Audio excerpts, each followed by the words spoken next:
Hi and welcome to Gadget Inspectors Express, where we're taking a look at the Blackberry Pearl 3G.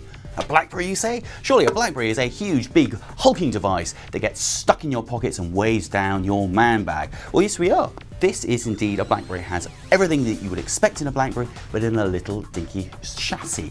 It is a souped-up version of BlackBerry's original Pearl, which was their attempt to get into the mobile phone market.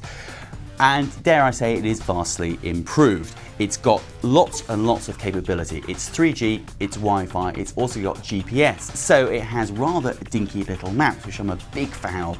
And they're actually slightly easier to use than Google Maps, because when you're zooming right in, you can find out exactly what street you're on in a way that Google Maps sometimes lets you down. It has the capability to take a 3G memory card, which is pretty impressive, and it runs very quickly. We're talking 600 or so megahertz. We're talking nearly as fast, if not as fast, as the iPhone. What I quite like here is the SIM card. Look at that, isn't that dinky?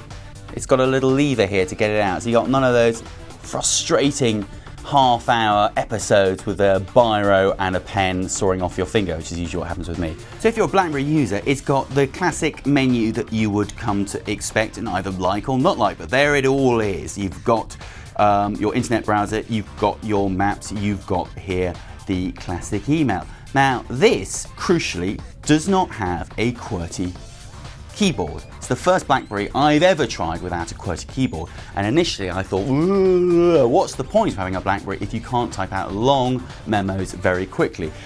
Now, composing an email is very interesting because I think the predictive text is not bad at all. In fact, this is a bit of a bold claim. I think it's the best predictive text I've ever come across.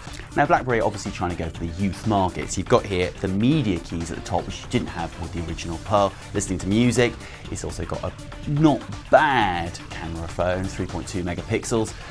Isn't as impressive as many of the ones out there on the market, but is an improvement on most BlackBerries which struggle with a 2 megapixel camera.